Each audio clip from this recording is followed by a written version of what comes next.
Hello friends, आज की हमारी कहानी है एक कहानी तेरी मेरी भाग 36।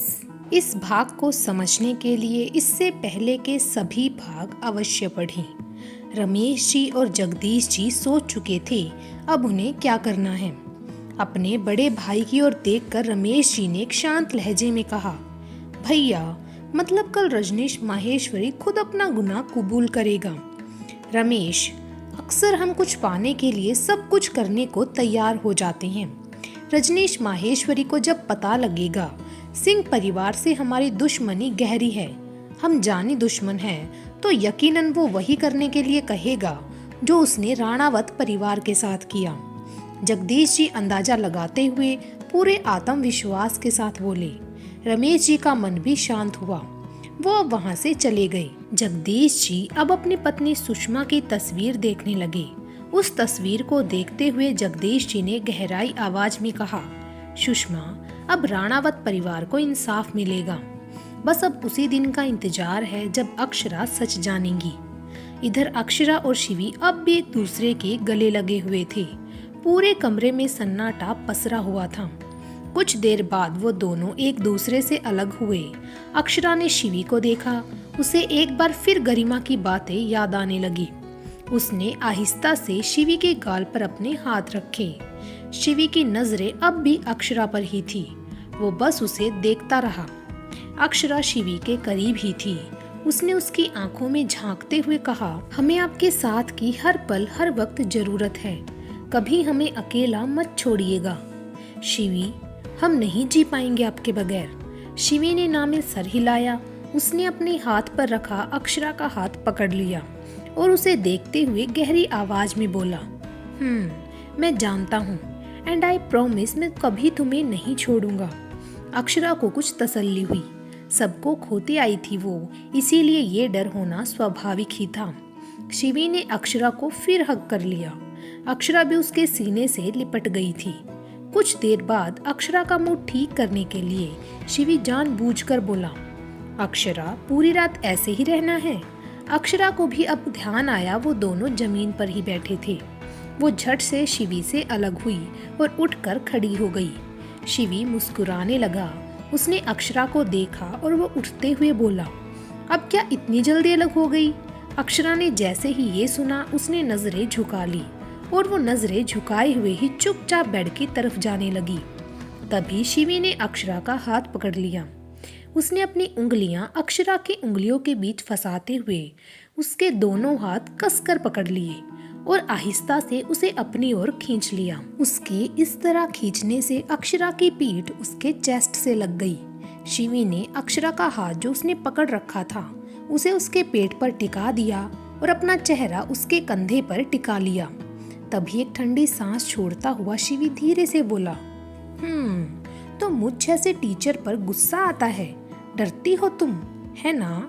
ये सुनते ही अक्षरा को वो पुरानी बात याद आ गई। उसके चेहरे पर मुस्कुराहट आ गई। वो भी धीमे से बोली, उसकी बात सुनकर शिवी भी मुस्कुराने लगा।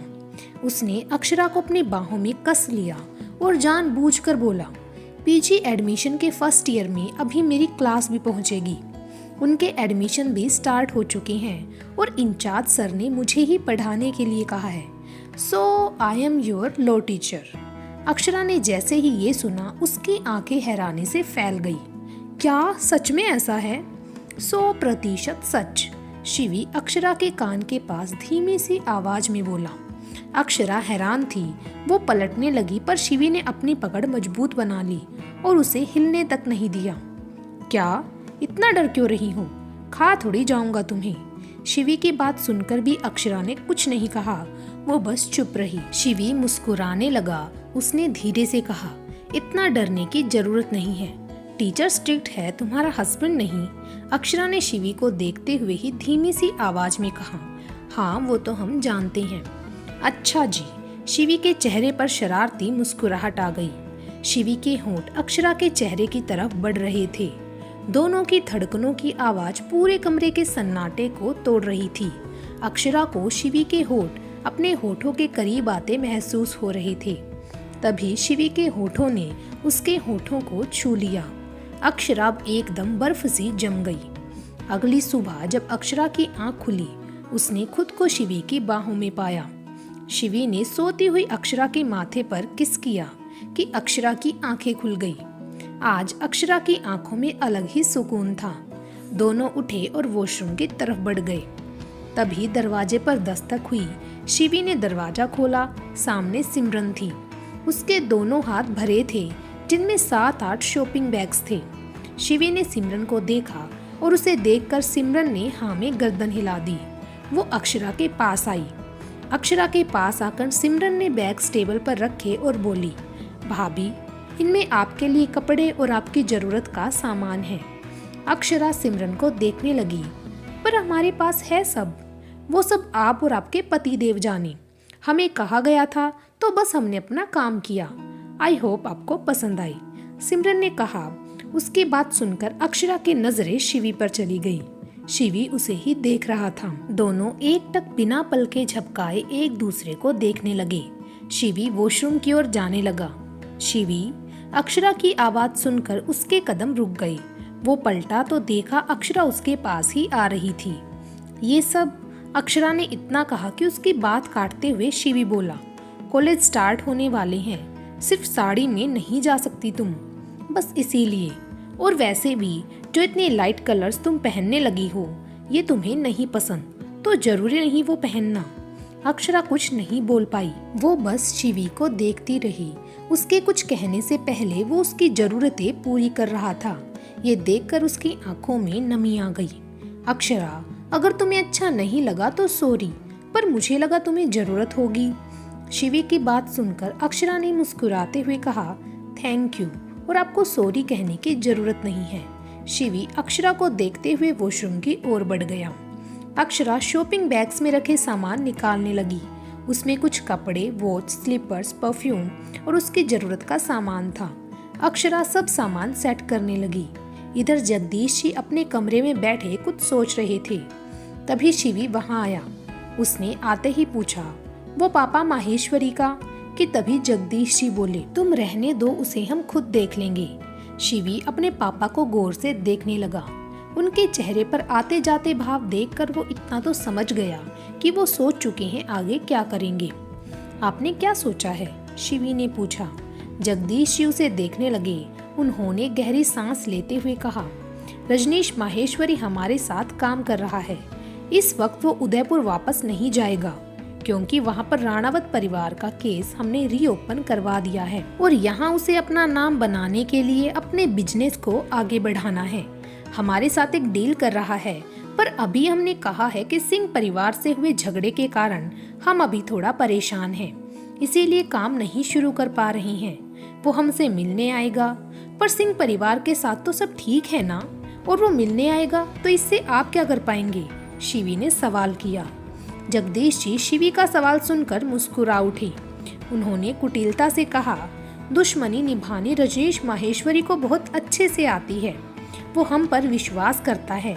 अपने मुंह से सब उगलेगा, क्योंकि उसे हर हाल में मल्होत्रा के साथ बिजनेस करना है। शिवी कुछ सोचता हुआ बोला, मतलब कुछ पाने के लिए वो कुछ खोने को तैयार है? कुछ नहीं, सब कुछ खो देगा वो। जगदीश जी बोले। रजनीश माहेश्वरी कुछ सोचते हुए खुद में ही बोला, आज हम मल्होत्रा साहब को खुश कर देंगे। उनके साथ काम करके हम यहाँ इंदौर में टिके रह सकते हैं और अभी हम उदयपुर नहीं जा सकते। तभी विनय वहाँ आया। उसने रजनीश माहेश्वरी की ओर देखकर पूछा, पर साहब, अभी मल्होत्रा साहब परेशान हैं, डील के लिए मना कर रहे हैं, क्योंकि वो अपने पर्सनल काम में उलझे हैं। ऐसे में आप क्या करेंगे? रजनीश माहेश्वरी हंसने लगा। उसकी हंसी बहुत ही भयानक सी लग रही थी। कुछ सेकंड बाद वो कुटिल भाव लिए बोला, दुश्मनों से निपटना हम बहुत ही अच्छे से जानते हैं। विनय उसकी ओर देखने लगा। उसने कुछ नहीं कहा और रजनीश माहेश्वरी को देखते हुए चुपचाप कमरे से निकल गया। शिवी अब भी अपने पापा के साथ था। अचानक से उसे कुछ सूझा और उसने पूछा, एक बात मुझे समझ नहीं आई, उस माहेश्वरी की राणावत परिवार से दुश्मनी क्या थी? जगदीश जी ने जैसे ही शिवी का सवाल सुना, उनके चेहरे पर चिंता की लकीरें दिखने लगी। शिवी बहुत ही गौर से उनको देखने लगा। पापा, बताइए ना, क्या दुश्मनी थी रजनीश माहेश्वरी की राणावत परिवार से? शिवी ने फिर वही सवाल दोहराया। जगदीश जी ने गहरी सांस लेते हुए शिवी की ओर देखा। वो उनके ही जवाब का इंतजार कर रहा था। इससे आगे की कहानी और वो कारण कि दोनों परिवारों में आखिरकार दुश्मनी क्या थी, वो हम जानेंगे कल के भाग में। तब तक के लिए बने रहें हमारे साथ। Thank you.